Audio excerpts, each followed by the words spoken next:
S'il cherchait de l'or, il n'y mettrait pas plus d'ardeur. Mais le trésor de Jean-Henri Pagnon est enfoui dans la tourbe au cœur du marais de Brière, l'un des plus grands de France. Alors, au milieu des 7000 hectares de zone humide, il sonde patiemment le sol. Il faut se fixer une ligne et avancer tous les 20 cm. Et après un travail de titan, la voici, la merveille tant convoitée. Le Morta, un bois de chêne en voie de fossilisation.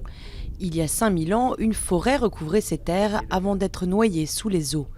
En 2009, Jean-Henri Pagnon, ancien cadre dans une grande multinationale, a l'idée d'extraire le Morta pour en façonner des manches de couteau. On va voir que là, voilà. Sur un tronc comme celui-là, on n'exploitera vraiment que 10 à 20% de matière, tout le reste étant inutilisable.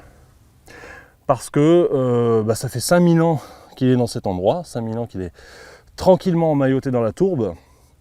Et quand on le sort du jour au lendemain pour aller travailler, il apprécie que très moyennement.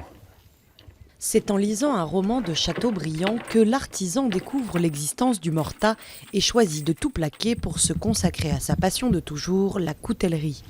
Chaque année, il extrait des marais entre 4 et 5 troncs d'arbres qui devront ensuite sécher pendant 3 ans avant d'être utilisables. Mais celui que l'on appelle l'ébène de Brière sait se faire désirer. Jean-Henri Pagnon ne peut le remonter que 2 mois dans l'année, quand le niveau de l'eau est le plus bas. Quand on regarde les documentaires sur la Renaissance, le Moyen-Âge ou même l'Antiquité, à chaque fois le Morta, lui, était déjà là. Il a survécu à tout cela.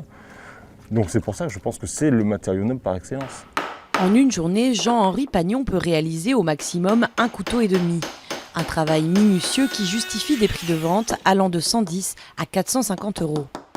Maintenant, mon intérêt, c'est de pousser un petit peu sur l'aspect qualitatif. C'est d'aller de plus en plus loin dans le qualitatif. De toujours garder une gamme abordable, mais aussi d'offrir à ceux qui en ont la volonté des modèles un peu plus exceptionnels. Et l'aspect exceptionnel du produit, c'est ce qui a séduit le chef étoilé Éric Guérin, lui aussi installé dans le Marais.